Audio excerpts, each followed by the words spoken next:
ठीक है, रोल है।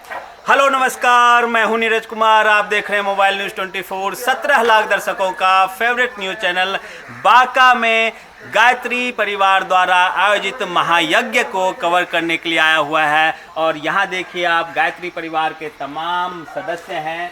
ये लोग इस यज्ञ को संपन्न कराने के लिए सुचारू रूप से ये लोग कटिबद्ध हैं। और इन लोगों का सुबह से लेकर दिनचर्या यही रहता है कि इस यज्ञ को कैसे ज़्यादा से ज़्यादा लोगों तक पहुंचाया जाए और बांका की धरती को कैसे पवित्र बनाया जा सके।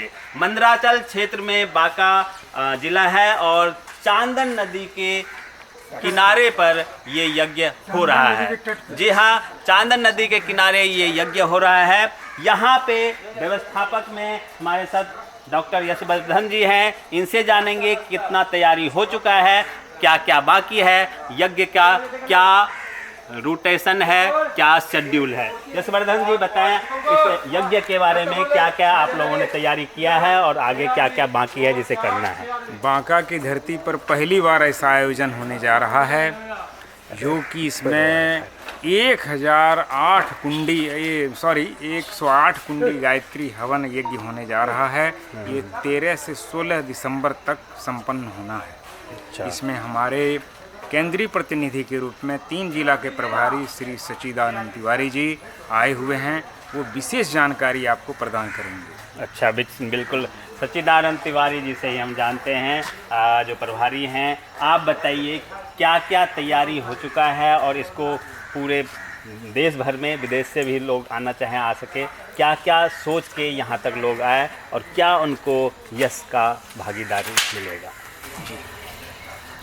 जैसा कि अपने गायत्री परिवार के बारे में जी जी जी, थोड़ा लाउड सारे लोगों तक ये बात पहुंचाई गई है जी कि युग ऋषि के नेतृत्व में इस बदलते युग के बदलते प्रवाह में, नए युग आने की प्रतीक्षा में और उसकी तैयारी के रूप में ये सारे आयोजन किए जा रहे हैं। जी जी।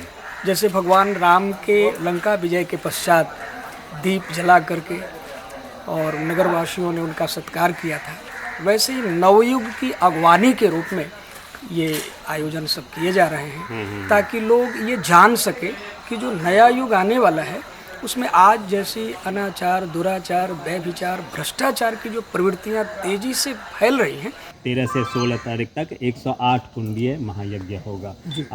इसके मुख्य जो आचार्य होंगे वो कौन आ रहे हैं, तो उनका क्या नाम है और किस तरीके से वो करने वाले हैं? जी उनका नाम तो अभी ये निर्धारित नहीं है। शांति कुंज हरिद्वार से वो टोली चलेगी वहाँ से और ठीक समय पर 13 से कार्यक्रम है, 12 की संध्या तक यहाँ वो सब पूरी टोली उपलब्ध हो जाएगी और उन्हीं ऋषि पुत्रों के नेतृत्व में, उनके अनुशासन में ये यज्ञ संपन्न होगा। बिल्कुल। बांका के और समाज सेवी कर्मठ ओम प्रकाश गुप्ता जी भी हैं, ये भी लगे हुए हैं। क्या कहना चाहेंगे बांका में इस यज्ञ के बारे में? मैं ओम प्रकाश गुप्ता, समाज सेवी, और हम गायत्री परिवार के बहुत आभार प्रकट करते हैं कि उन्होंने मुझे मुख्य संरक्षक के रूप में प्रस्तुत किया है। मैं अपनी कर्तव्य को निर्वाह करूं, अच्छे से अभी तक तो निभा रहा हूं। आगे भी मैं इस आयोजन में बढ़ चढ़ के हिस्सा लूँगा और पूरे हम बांका वासियों से निवेदन करेंगे, प्रार्थना करेंगे और पूरे बिहार के लोगों से, कई जिले से लोग आ रहे हैं कि ये महायज्ञ है गायत्री परिवार की तरफ से। और 15 तारीख 13 से कलश यात्रा है। हम आपके माध्यम से 13 को 12 बजे के बाद कलश यात्रा है, माताओं बहनों के बेटी के द्वारा बड़ी शोभा यात्रा निकलेगी और 14 से 108 कुंडली का लोग जोड़े के रूप में, अपने पति पत्नी के रूप में 108 कुंडली का हवन वगैरह का कार्यक्रम शुरू हो जाएगा।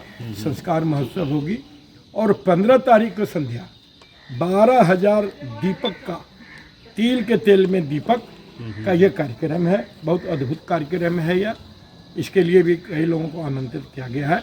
और 16 तारीख को फिर और जो समापन की, और यहाँ ठहरने की आप देखें पूरे पंडाल है, आने वाले अतिथियों के लिए, भक्तजनों के लिए यहाँ रहने के लिए भी, और पूरा भोजन का इंतजाम समिति के द्वारा, गायत्री परिवार के द्वारा किया जा रहा है। और काफ़ी लोग हमारे हैं, बहुत। आपको मैं मोबाइल न्यूज़ 24 जो दिल्ली से आके इस बांका में आपने जो यह न्यूज गायत्री परिवार के लिए है, आपको शुभकामना धन्यवाद देते हैं कि आपको गायत्री माता गुरुदेव आपको शक्ति दे और स्वस्थ रखे, यही कामना मैं करता हूँ। और भी हमारे महात्मा शिक्षा प्रदान। जी जी जी जी जी आप भी बताइए अपना परिचय देते हुए। और यहाँ नाम विनय कुमार शर्मा है और गायत्री परिवार के हम भी एक सदस्य हैं, अंग हैं। परम पूज्य गुरुदेव की जो विचार हैं उस विचार से संपोषित हैं। ये जो 108 कुंडीय महायज्ञ की जो शुरुआत है यहाँ पे, ये शांति कुंज हरिद्वार के निर्देशन में संचालित है और इसका मुख्य उद्देश्य मनुष्य में देवत्व और धरती पर स्वर्ग की अवतरण है। कहने के तो वाक्य बहुत छोटे से हैं, लेकिन इनकी जो क्रियाएं हैं बहुत ही गहरी और लंबी है। बिल्कुल ज़्यादा विस्तार करेंगे वो तो मनुष्य के जीवन को ठीक ठाक से व्यवहारिक बनाने के लिए साधना, आराधना, उपासना की पटकथाएँ चलती हैं। उनके शोधन परिशोधन की हमेशा निरंतर प्रक्रियाएं चलते हैं और इनसे जो उद्भव और विकास के जो मानव गढ़े जाते हैं वो निश्चित रूप से, चाहे वो कार्यपालिका में हो, विधायिका में हो, न्यायपालिका में हो, तमाम जगहों पे वो अपनी सत्य, निष्ठा और कर्तव्यपरायण के स्वरूप में वो मजबूती के साथ अपने अपने क्षेत्रों में योगदान देते हैं। बिल्कुल बिल्कुल। तो ये गायत्री परिवार के तमाम सदस्य हैं। कुछ और लोग हैं, अगर बोलना चाहें तो। जी मैं तेजराज महतो प्रखंड फुली डूमर से। जी जी मैं सहसंयोजक भी हूँ फुली डूमर प्रखंड के। इसमें सहयोग में लगे हुए हैं आप लोग। जी जी जी आप बताएं। मैं श्रीनाथ शर्मा, अधिवक्ता, बांका व्यवहार न्यायालय। यह ऐतिहासिक 108 कुंडी गायत्री महायज्ञ राष्ट्र और समृद्धि के लिए हमारे जो कर्मठ कार्यकर्ता में से असवर्धन जी, इस यज्ञ को संपन्न कराने के लिए और विधि पूर्वक व्यवस्थित कराने के लिए आपने सुना किस तरीके से सारे लोग अपना अपना योगदान दे रहे हैं। दीदी जी हैं, इनसे भी जान लेते हैं। आप बताएं क्या, क्योंकि महिलाएं जो होती है धर्म को सबसे आगे ले जाने बचपन में से ही गायत्री से ही जुड़े हुए हैं। मेरे माता पिता भी इसी में थे और हम अभी इको प्रेशर से हम समाज सेवा कर रहे हैं और इस गायत्री परिवार से गायत्री जुड़े। परिवार तो ऐसे हजारों नहीं, लाखों नहीं, करोड़ों लोग पूरे देश और दुनिया में गायत्री परिवार से, शांति कुंज से जुड़े हुए हैं। और जिस प्रकार से पंडित जी ने अपना मिशन शुरू किया